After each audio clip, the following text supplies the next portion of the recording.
நிறைய பேர் வந்து படம் சூப்பராக இருக்குன்ற மாதிரி சொல்லியிருந்தாங்க. ரொம்ப ஸ்பெஷல் விஷயம் இருந்தது. எனக்கு சார் கால் பண்ணியிருந்தாங்க. கால் பண்ணி என்கிட்ட எனக்கு இன்னும் உங்கள் படம் ஞாபகத்திலேயே இருக்கு. சத்தியமாக சொல்கிறீங்களா? இது ஒரு போனஸ் மாதிரி இல்லை, நம்ம ஒரு விஷயத்த கரெக்டாக பண்ணால் அதுவே எல்லாத்தையும் எடுத்துகிட்டு வந்து சேர்க்கோன்றது. இதெல்லாம் என்னங்க காட் லெவலில் இருக்குது. இது தியேட்டரே பிளாஸ்ட் ஆச்சு அந்த மொமெண்ட்டுக்கெலாம். அந்த டூரிஸ்ட் ஃபேமிலியோட அந்த வைப்லேருந்தே இன்னும் நிறைய பேர் வரல. இந்த கதைக்கு எனக்கு அந்த மாதிரி தான் ஒரு இன்டர்வல் தேவைப்பட்டுச்சுன்னு தோணும். காதலும் கடந்து போகும்லாம் பார்த்தீங்கன்னா அதனுடைய இன்டர்வல் பார்த்தீங்கன்னா ரொம்ப சிம்பிளாக இருக்கும். ஆட்டோவில் 2 பேர் போயிட்டு இருப்பாங்க. விஜய் சேதுபதி சார்கிட்ட வந்து மடோனா கூப்பிட்டு ஒரு செல்ஃபி எடுப்பாங்க. அந்த இடத்துல இன்டர்வல் கார்டு போடுவாங்க. ஆமாம், பியூட்டிஃபுல்லாக இருந்துச்சு. இன்டர்வல் வரைக்குமான விஷயங்கள் ஆடியன்ஸை ஹோல்டு பண்ணுச்சுன்னா இன்டர்வலுக்கு வெளியே போயிட்டு உள்ளே வந்துடுவாங்க ஆடியன்ஸ். படத்தில் எவ்வளோ பெரிய லாஜிக் மிஸ்டேக் தெரியுமா? அது எப்படிங்க லாஜிக் மிஸ்டேக் ஆகும்? அனஸ்வரா அபி 2 பேருமே ஸோ அது லாஜிக் மிஸ்டேக்லாம் கிடையாது. இதுக்கே அடிக்கிறாங்க, சும்மா இருங்க. நம்ம இந்த வித்லவ்ன்ற கதை எழுத ஆரம்பிக்கும் போதோ இல்லை இந்த கதையோட ப்ராசஸில் இருந்திருப்பீங்கல்ல, உங்களுக்கு ஒரு ஃபேஸ் தேவைப்பட்டிருக்கும். இந்த கதை இவங்க பண்ணால் நல்லா இருக்குமே அப்படி ஒரு ஃபேஸாக யாரை இமேஜின் பண்ணி வச்சுருந்தீங்க?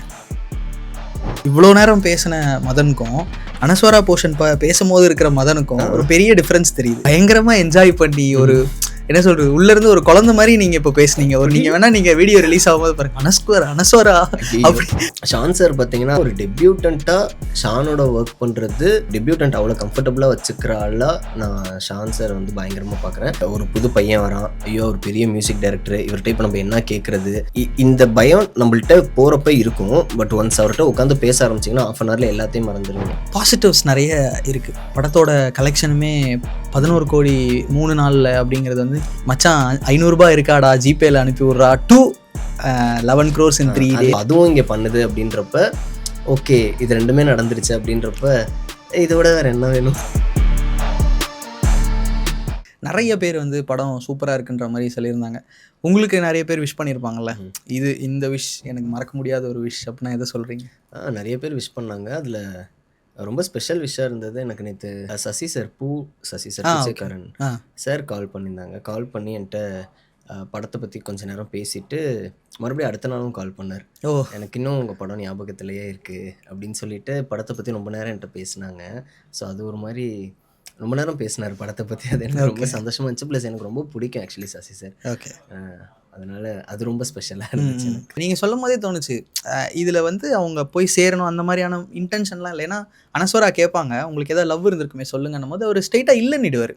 இப்போது அது அவரை பாதர் பண்ணிகிட்டு இருக்குது, அது இன்னமும் ஒரு மனசுக்குள்ளே இருக்குது, ரொம்ப பெரிய இதுவாக இருக்குது அப்படின்னா டக்குன்னு கேட்டோன்னா அதை ஏங்க கேட்குறீங்க அப்படின்னு ஒரு கதையாக போயிருக்கலாம். பட் அவர் ரிவர்ஸில் வருவார், அப்படிலாம் எதுவும் இல்லை ஆனால் ஸ்கூலில் அப்படின்னு ஏதோ இதுதான் இப்படி ரொம்ப சிம்பிள் அப்படிங்கிற மாதிரி சொல்லுவாங்க. பட் அதுதான் படமே அப்படிங்கும் போது அது ஒரு ரைட்டிங் பிரில்லியன்ஸா அப்படிதான் யோசிச்சிங்களா? இதை வந்து அப்படி வைப்போம் ஆனால் அதுதான் படம் அப்படிங்கிற மாதிரி. அதான் இவ்வளோ பிளான்டாக அந்த பாயிண்ட் எடுக்கலைன்னா என்னென்னா, இப்போ ஃபார் எக்ஸாம்பிள் நான் அந்த சீன் எழுதும்போது என்னென்னா, ரேண்டமாக 2 ஸ்ட்ரேஞ்சர்ஸ் மீட் பண்ணால், இப்போ நான் எப்படி பார்க்குறேன்னா, நான் அந்த மாதிரி ஒரு பொண்ணு மீட் பண்ணால் என்ன பேசுவேன், யாராவது ஒரு லவ் ஸ்டோரி சொல்லு அப்படின்னா, ஏதாவது வாழ்க்கையில் ஜெயிச்சு பிரேக்கப் ஆன லவ் ஸ்டோரி இருந்தால் பரவாயில்ல, சொல்லாமல் போனால் ஒரு ஒன் சைட் லவ், அது ஒரு பெரிய லவ்னு நான் சொன்னேன். சேதுபதி சொல்லுவார், அவ்வளோ இருந்தால் நானும் இருந்தேன், அவ்வளோதான். அதான் அது ஒரு மொக்க கதையாக தான் மற்றவங்களுக்கு இருக்கும். அதை எதுக்கு நம்ம சொல்லிக்கிட்டு அப்படின்னா, லவ் ஸ்டோரி கேட்டாலே ஒன் சைடெல்லாம் சொல்ல மாட்டோம். ஆமாம், லவ் பண்ணியிருந்தா சொல்லுவோம். ஸோ அந்த மாதிரி தான் அவனும் லவ்வெல்லாம் பெருசாக இல்லைங்க அப்படின்னோடனே அவள் தான் இன்சிஸ்ட் பண்ணுவாள். சரி ஏதாச்சும் இருக்கும்ல லவ் சொல்லுங்கன்றப்ப தான் அவன் ஒன்று இருந்துச்சு சொல்லாதது அப்படின்னு சொல்லி அவன் சொல்ல ஆரம்பிப்பான். ஆனால் நீங்கள் தொட்டது வந்து பார்த்தீங்கன்னா, இப்போது லவ் இருந்துச்சு, லவ் பண்ணிட்டோம், அதில் ஒரு பிரேக் அப்படின்ற மாதிரி இருந்ததுன்னா அது வந்து நிறைய நடந்திருக்கும். ஆனால் நாங்கள் தான் மெஜாரிட்டி, நாங்கள் லவ்வே சொல்ல மாட்டோம். எங்களுக்கு லவ் இருந்தால் அவங்களுக்கே தெரியாது, ஒன் சைடு. இந்த கேட்டகரி தான் ரொம்ப அதிகமான கேட்டகரி. அது இந்த படத்தோட அந்த அந்த என்ன சொல்லுவாங்க, ரிலேட்டபிலிட்டியோட உச்சமா அந்த விஷயம் மேபி இருக்கலாம். அதனால நிறைய பேர் ரிலேட் பண்ணிக்கிட்டாங்களோ? மேபி இருக்கலாம். ஏன்னா நிறைய பேருக்கு இருக்கும். அதுவும் முக்கியமாக அந்த ஒரு காலகட்டத்தில், இந்த ஒரு 2011-12 டைம் ஆஃப் பீரியடில் அது ஒரு மாதிரி எரால வந்து 2 விஷயமே இருந்துச்சு. கரெக்டாக அப்போ தான் ஃபேஸ்புக் பூம் ஆகிட்டு இருக்கு, எல்லா விஷயமும் நடந்துட்டுருக்கு. அப்போ ஒரு மாதிரி அதான் அப்போல்லாம் லவ் சொல்ல பயந்த நிறைய பேரை நான் பார்த்துருக்கேன். ஸோ அந்த மாதிரி தான் நான் எடுத்தேன். அந்த எராவுனுடைய பியூட்டியாக அதை நான் பார்க்குறேன். மேபி இன்னைக்கு எரால வந்து நானே இன்னைக்கு எரால இருந்தாலும், சத்யாவே இன்னைக்கு எரால இருந்திருந்தாலும் அவன் சொல்லியிருக்கலாம் மேபி. ஸோ அந்த எராவோட பியூட்டியாக எனக்கு அது இருந்துச்சு. அதனால தான் சரி ஓகே. எனக்கு இந்த படத்தோட இந்த பர்பஸ் ரொம்ப இன்ட்ரெஸ்டிங்காக இருந்தது. எனக்கு நம்ம ஜிந்தகி நா மில்லேனா தோபார்னு ஒரு படம் இருக்கு. யா யா அதுலேயுமே வந்து அவங்களோட அந்த ஜேர்னியோட பர்பஸை வந்து ரீடிஃபைன் பண்ணி அந்த ஜேர்னியை ஸ்டார்ட் பண்ணி போவாங்க. நம்மளோட பயத்தை போக்கிக்கலாம், அதுதான் இந்த படத்தோட இதோட ஜேர்னி அப்படின்னு சொல்லி. பட் அதில் ஒரு சீரியஸான பர்பஸ் இருந்துச்சு, இதில் ஒரு ஜாலியான பர்பஸ். இது என்ன பண்ணோம் செகண்ட் ஹாஃப் அப்படிங்கிற எந்த ஒரு இன்டர்வல் ஒரு பாயிண்ட்ல முடிக்கிறீங்க. எனக்கு அங்கேயே வந்து நான் அங்கேயே விட்டா நான் உங்ககிட்ட கேட்டிருப்பேன், என்ன இன்டர்வலை ஜாலியாக முடிச்சிட்டிங்க, அடுத்து என்ன எனக்கு அடுத்து என்ன வரப்போகுதுன்ற அந்த ஏர்ஜ் இல்லை. ஒரு மாதிரி அது அந்த இன்டர்வல் வரைக்குமே எனக்கு படம் சாட்டிஸ்ஃபைடு. நான் அப்படியே நீங்கள் இந்த கிளம்புங்க அப்படின்னா நான் ரெடி, நான் வந்துடுறேன், ஓகே, ஏன்னா எனக்கு பிடிச்சிருச்சு படம் அப்படின்ற ஒரு மைண்ட் செட் இருக்குது. ஒரு இன்டர்வலுக்குன்னு ஒரு மீட்டர் இருக்கும்ல, ஹை மொமெண்ட்டில் இன்டர்வலை விடணும், நீங்கள் தானா அப்படிங்கிற ஒரு மொமெண்ட்டை முடிக்கணும். அப்படிலாம் இல்லாமல் ரொம்ப சாஃப்டாக சட்டிலாக இந்த பக்கத்தை முடிச்சிட்டோம், அடுத்த பக்கத்துக்கு போகலாம். ஏன் அப்படி ஒரு சாஃப்டான இன்டர்வல்? இந்த கதைக்கு எனக்கு அந்த மாதிரி தான் ஒரு இன்டர்வல் தேவைப்பட்டுச்சுன்னு தோணுது. ஃபார் எக்ஸாம்பிள் இப்போ காதலும் கடந்து போகும்லாம் பார்த்தீங்கன்னா அதனுடைய இன்டர்வல் பார்த்தீங்கன்னா ரொம்ப சிம்பிளாக இருக்கும். ஆட்டோவில் 2 பேர் போயிட்டு இருப்பாங்க. விஜய் சேதுபதி சார்கிட்ட வந்து மடோனா கூப்பிட்டு ஒரு செல்ஃபி எடுப்பாங்க. அந்த இடத்துல இன்டர்வல் கார்டு போடுவாங்க. ஆமாம், பியூட்டிஃபுல்லாக இருந்துச்சு. லைக் எனக்கு இதில் பிலீவபிலிட்டி இல்லை. லைக் இன்டர்வல் ஒரு ஹை கொடுத்தா தான் இன்டர்வல் வெளியே போகிற ஆடியன்ஸ் மறுபடியும் உள்ளே வருவான், அது இல்லை எனக்கு.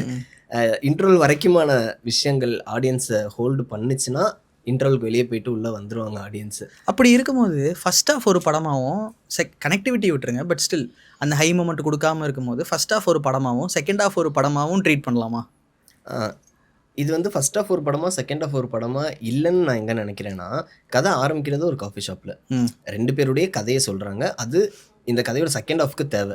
மேபி நீங்கள் ஃபர்ஸ்ட் ஆஃப் மட்டும் தனியாக பார்த்தா அது ஒரு தனி படமாக இருக்கும். இப்போ செகண்ட் ஆஃபை ஒட்டி சேர்த்து வச்சு பார்க்கும்போது இந்த 2 கதைகள் சொல்லப்பட்டால் தான் செகண்ட் ஆஃப் நடக்கும்.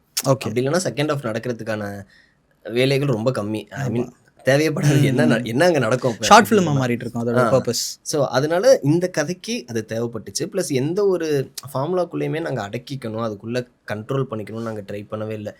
நிறைய படங்கள் இருக்குது. இப்போ கப்பேலா மாதிரி படங்கள்லாம் பார்த்தீங்கன்னா நீங்கள் சொன்ன மாதிரி தான் ஃபர்ஸ்ட் ஆஃப் ஒரு படமாக இருக்கும். தர்ஷனா நடித்த படம், அந்த ஒரு ஆட்டோ டிரைவர் அந்த ஸ்டாக் அந்த ஒரு படமாக இருக்கும். செகண்ட் ஆஃப் பார்த்தீங்கன்னா வேற ஒரு ஹீரோ அங்கே தான் இன்ட்ரடியூஸ் ஆவார், அங்கே ஒரு படமாக வரும், கிளைமேக்ஸில் கனெக்ட் ஆகும். புரியுது. ஸோ இதெல்லாம் பார்க்குறப்ப என்ன அந்த படம்லாம் கொஸ்டின் பண்ணவே இல்லையே, ஏன்டா ஃபர்ஸ்ட் ஆஃப்ல ஒரு படம் செகண்ட் ஆஃப்ல ஒரு படம் அப்படிலாம் கேட்கல. இன்ட்ரெஸ்ட் பண்ணி எனக்கு கூட்டு போய்கிட்டே இருக்கு, என்னடா பண்ணுறீங்க அப்படின்னு. ஸோ அது நம்மளை இன்ட்ரெஸ்ட் பண்ணுதுன்றப்ப அதுக்குள்ளே மாட்ட தேவையில்லைன்னு. பக்கா ஓகே ஓகே. அண்ட் இந்த ஃபர்ஸ்ட் ஆஃப் ஓவராலாக முடிஞ்சு வரும்போது இதில் அங்கங்கே நிறைய எமோஷன்ஸை வந்து விதைச்சிருக்கோம். சரவணன் சாரோட போர்ஷனாக இருக்கட்டும், யூஸ்வலாக அந்த மாதிரி பிளாட் பண்ணுற இடங்கள் வந்து செகண்ட் ஹாஃபில் ஒரு சின்ன ஹையை கொடுக்கும். அது என்ன சொல்லுவாங்க, அந்த பாத் பிரேக்கிங் ஒரு மொமெண்ட்டை க்ரியேட் பண்ணும் அதுக்குள்ளே. ஸோ அப்படி அது ஒரு மாதிரி தெரிஞ்சுது. ஓகே, இவர் அடிக்கிறாரு அப்படின்னும் போதே ஏதோ சம்திங் பின்னாடி இருக்க போகுது அப்படிங்கிற ஒரு ஃபீல் ஒன்று இருக்குது. அந்த போர்ஷன் இருக்குல்ல, அது வாலண்டியர் தேவைப்பட்டுச்சா படத்துக்கு? அதான் எனக்கு என்னோட ரைட்டிங் ஃப்ளோவில் அப்படி ஒரு சீன் அந்த இடத்துல வந்துடுச்சு. இப்போ சத்யாவாகட்டும், அவன் லவ்வை ப்ரப்போஸ் பண்ண போகிற இடத்துல அவனுக்கு ஒரு பிட்ரேல் நடந்ததுக்கப்புறம் அவன் வாழ்க்கையில் ஏதோ ஒரு சம்பவம் அந்த இடத்துல நடக்கணும் அப்படின்னு நான் நினச்சேன். அதுக்கப்புறம் பார்த்தீங்கன்னா மோனிஷாவோட கதையில் அவள் லவ்வை அங்கே ப்ரப்போஸ் பண்ணலான்னு முடிவெடுக்கிறவ பண்ணாமல் இருக்கா. ஸோ அங்கே ஒரு சம்பவம் நடக்கணும், அந்த சம்பவம் தான் அவளை டிஸ்டர்ப் பண்ணணும், அதாவது அவள் லவ்வை பாலாஜிட்ட சொல்ல விடாமல் பண்ணணும் அப்படின்றதுக்கு ஒரு சம்பவம் எனக்கு தேவைப்பட்டுச்சு. ஸோ அப்படி இருக்கிறப்ப ரைட்டிங் ஃப்ளோவில் ஒரு சார் கேரக்டர் காட்டிட்டோம். அவர்னா பசங்க யாருக்கும் பிடிக்க மாட்டேன், எல்லாத்தையும் அடிச்சுக்கிட்டே இருக்கிறவருன்னு காட்டிட்டேன். ஸோ அந்த கேரக்டரை வச்சு நம்ம ஒரு சம்பவத்தை ஒன்று க்ரியேட் பண்ணி அதில் முடிஞ்ச அளவு நம்ம ஒரு ப்ரொக்ரெசிவாக ஏதாவது ஒரு விஷயத்த பண்ண முடியுமா லைக் பின்னாடி அப்படின்றது தோணுச்சு. ப்ளஸ் இது எதுவுமே எல்லாமே ஆர்கானிக்காக நடக்கணும், இதுவும் ஃபோர்ஸ்ஃபுல்லாக இருக்கக்கூடாதுன்னு சொல்லிட்டு தான் இதில் சத்யாவும் கனெக்ட் ஆகலாம், இதில் மோனிஷாவும் கனெக்ட் ஆகலாம் அப்படின்னு அவங்களுடைய லைஃப்பில் இருக்கிற கதைகளையும் சேர்த்து இதுக்குள்ளே போட்டு அப்படி வச்சோம். ஓகே, ஸோ அந்த மாதிரி தான் அதை பிளான். ஆனால் நீங்கள் சொல்லும் போது ஒரு ஃப்ளோ அப்படிங்கிறது வருது, ஆனால் ஒரு நல்ல ஃப்ளோவாக இருந்திருக்கு அது எல்லாமே. ஸோ ஓவரால் இந்த ஃபர்ஸ்ட் ஹாஃபில் எல்லாம் இது பார்க்கும்போது பர்ஃபார்மன்ஸ்லேயும் அப்படியே கொஞ்சம் நம்ம வந்துடணும். அனஸ்வராவை பற்றி பேசிட்டோம், ஆல்மோஸ்ட் நம்ம சரவணன் சார் பற்றியும் பேசிட்டோம். எனக்கு இன்னொரு பர்ஃபார்மர் இல்லை இன்னொரு ஆக்டர் அதுக்குள்ளே இருக்கார், அவரை பற்றியும் பேசணும்னு நினைக்கிறேன். அவர் வந்து ஒரு 2 சீன் பண்ணியிருந்தார். ஸ்கூலில் வந்து அந்த ஃபர்ஸ்ட் லவ் இருக்கும் போது நடுவில் ஒருத்தர் வருவார், அடுத்து அனஸ்வரா கூட செல்ஃபி ஒருத்தர் வந்து எடுப்பார். அது ஒரு பெர்ஃபார்மன்ஸ் நீங்க இதை வேற அட்ரஸ் பண்ணி சொல்றீங்க. சாரே தான் அந்த குழந்தையே நான் தான் அப்படிங்கிற மாதிரி.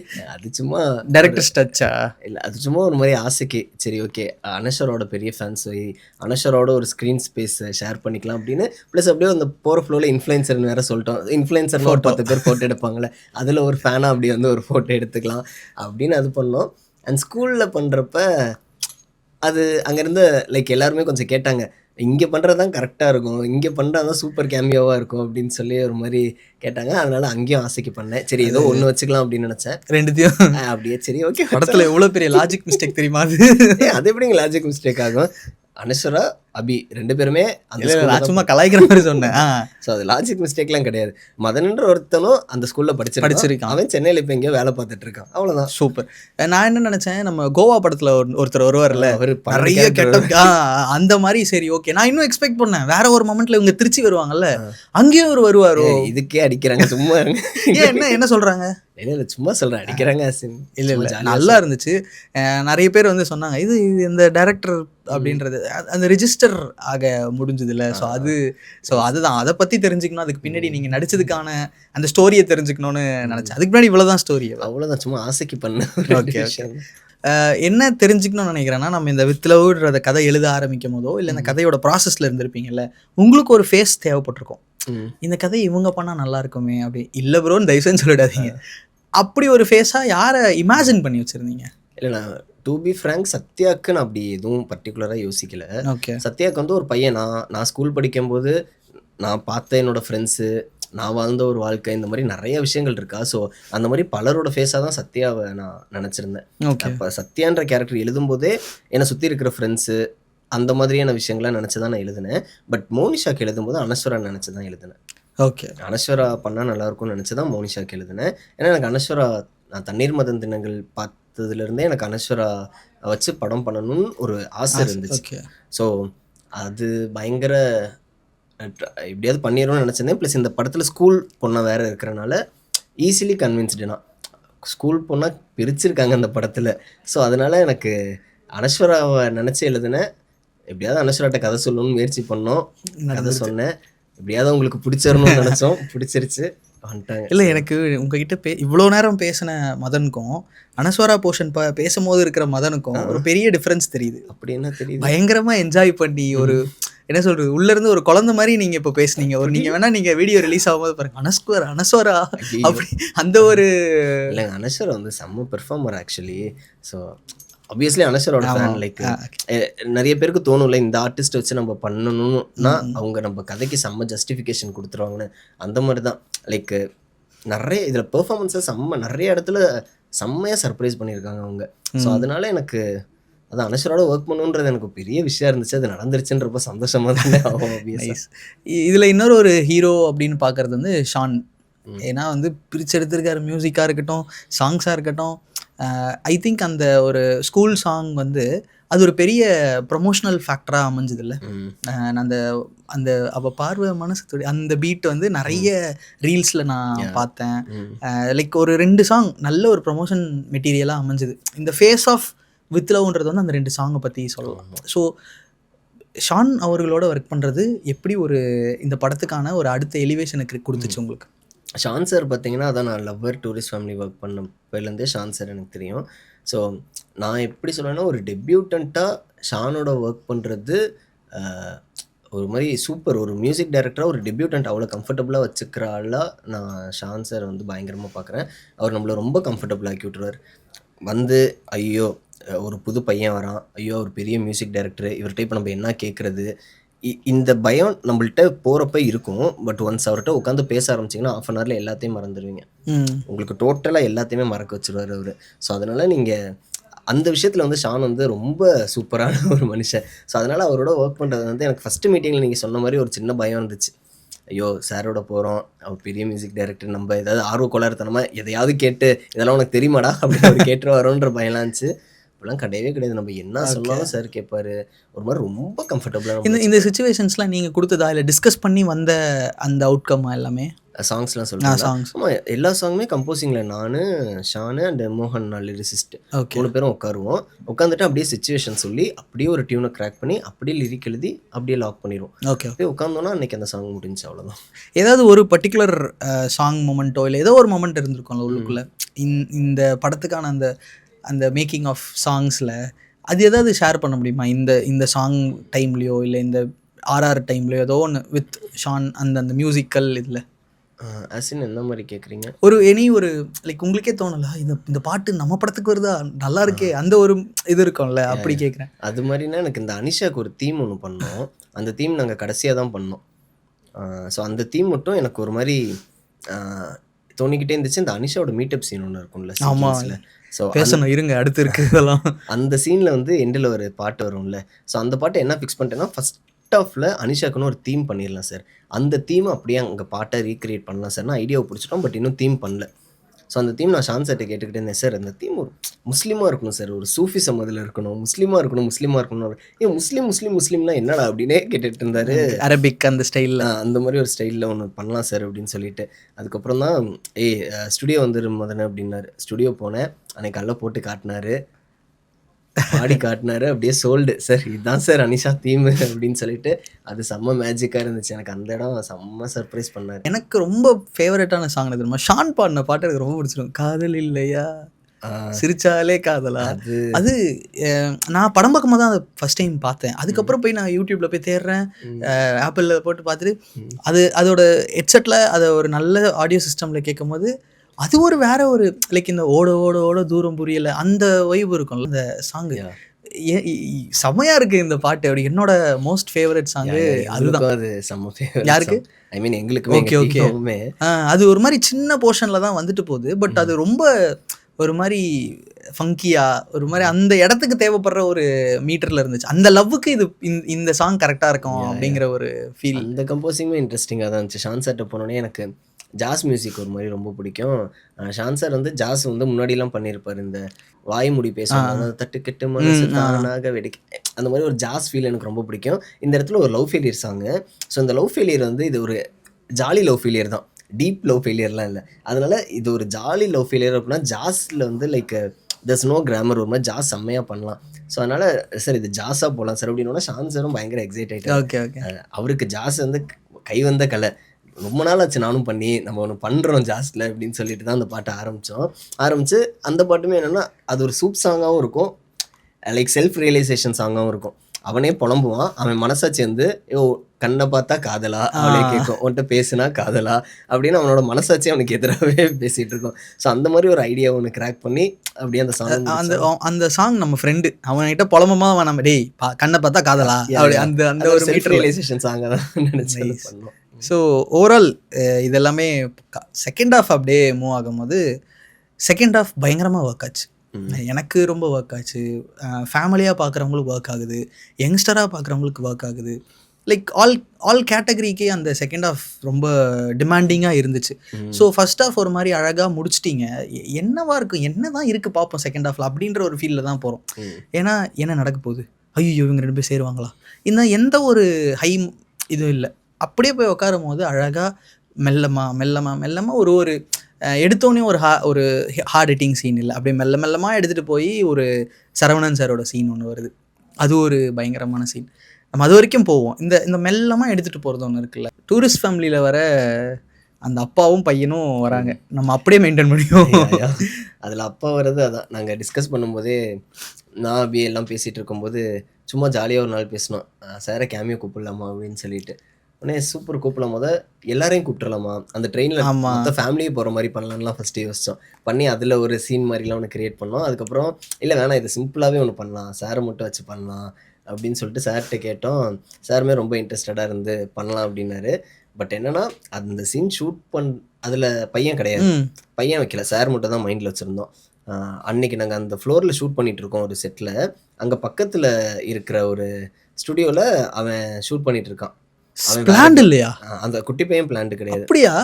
அவன் வந்து பக்கத்து செட்ல ஏதோ சூப்பர் சிங்கரோ ஏதோ அங்க கமலேஷ் வந்து அங்க ஏதோ ஷூட்டிங்ல இருந்தான். எங்களுக்கு சொல்றாங்க. அவன் வந்தாராம் வந்து, "அண்ணே நான் இங்க தானே ஷூட்டிங் பண்ணிட்டு இருக்கேன்" அப்படின்றான். "ஏய் நீ இருக்கியாடா? வாடா வாடா" அப்படின்னு சொல்லிட்டு அவனையும் கூட்டிட்டு வந்து நிக்க வச்சு அந்த சீன் சத்தியமா எடுத்தோம். சொல்றீங்களா? நிஜமா, நிஜமா. சார் மட்டும் தான் வரது தான் ஃபர்ஸ்ட் பிளானு. ஓகே. ஐ மீன் அவர் வந்திருந்தாலே அது நமக்கு கனெக்ட் ஆயிருக்கும். பட் டூரிஸ்ட் ஃபேமிலிஸ் இது வரணும்னா அதுக்கு அந்த பையன் தேவையில்ல. நான் அப்படிதான் யோசிச்சேன். பட் நாங்க அதான் அது ரொம்ப யோசிக்கல. ஒரு மாரி சார் ஏன்னா அது அபியோட ரிலேட்டபிள் சீனா. Okay, okay. ஆமா, ஆமா. அந்த சீன் பார்த்தீங்கன்னா, படத்துல எல்லா இடத்துலயும் சார் அபிட்ட கேட்குற மாரியான ஒரு சீனா தான் இருக்கும். அந்த ஆமா, படத்துல சாப்பிட்டியா? சொல்றேன். ஸோ அதனால இவங்க 2 பேத்துக்குமான சீனா தான் அத நாங்க நெனச்சோம். ஓகே. பட் ஏதோ தெரியல. அவன் பக்கத்துல ஸோ இருந்தான். இது சரியான என்ன சொல்றது, ஒரு போனஸ் மாரி இல்ல. எனக்கு சொல்லி கேள்விப்பட்டிருக்கேன். நம்ம ஒரு விஷயத்த கரெக்டா பண்ணா அதுவே எல்லாத்தையும் எடுத்துட்டு வந்து சேர்க்கும்ன்றது. இதெல்லாம் என்னங்க காட் லெவல்ல இருக்கு இது சேர்த்ததெல்லாம். தெரியலங்க இந்த மாரி நெறைய அமைஞ்சிச்சு இந்த படத்துல. ஓகே. அந்த சீனோட இது வந்து எனக்கு பயங்கர ஹிலேரியஸா இருந்துச்சு. ஏன்னா அதுல ரொம்பவே ஒரு இம்பாக்ட்ஃபுல்லான சீன். அந்த சாப்பிட்டியான்னும் போது தான் அந்த சைக்கிளே கம்ப்ளீட் ஆகி அவர் மாறுவார், அபிஷன் கேரக்டர். இதில் அதை எடுத்துகிட்டு வந்து ஒரு ஃபன் பண்ணி அது தியேட்டரே பிளாஸ்ட் ஆச்சு அந்த மொமெண்ட்டுக்கெலாம். ஏன்னா நிறைய பேர் பார்த்துருக்காங்க அந்த படம் பார்த்து. அது அந்த டூரிஸ்ட் ஃபேமிலியோட அந்த வைப்லேருந்தே இன்னும் நிறைய பேர் வரல.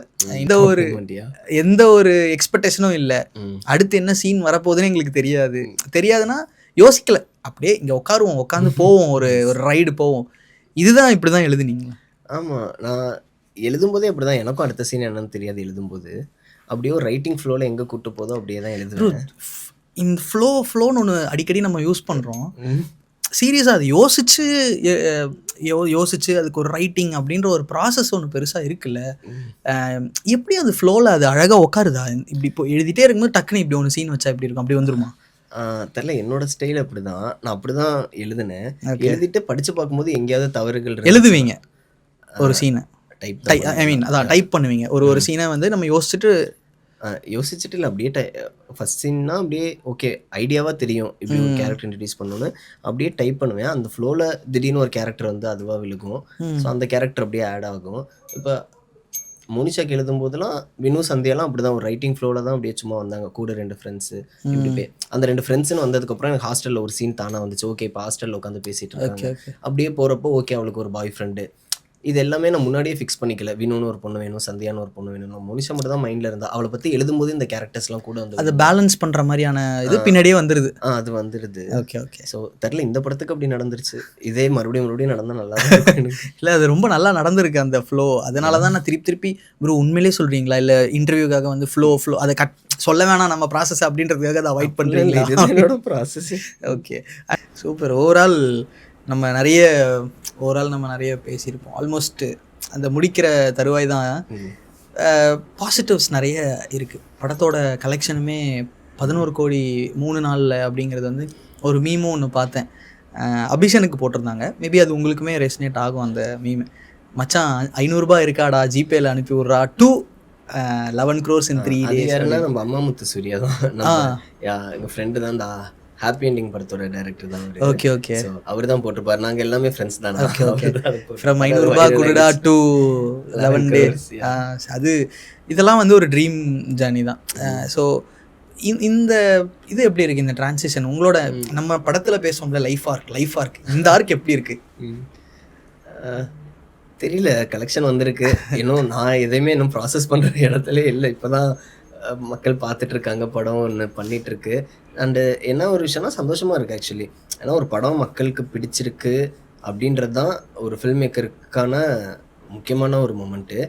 அது எனக்கு நடந்தது சந்தோஷமாக இருக்குது. ப்ளஸ் இந்த மாதிரி படங்கள் வரணும், ப்ளஸ் எனக்கு அடுத்த படம் கிடைக்கணும், அதில் ஒரு செல்ஃபிஷ் தாட் இருக்கும். இல்லைன்னா அது நம்பர்ஸாக ஒன்று கலெக்ட் பண்ணால் தான் அது கமர்ஷியலாக இங்கே அது பண்ணால் மட்டும்தான் அடுத்தடுத்த வாய்ப்புகள் எல்லாருக்குமும் கிடைக்கும். அடுத்தடுத்த கதைகள் சொல்கிறதுக்கான ஸ்பேஸும் நம்ம கிடைக்கும்.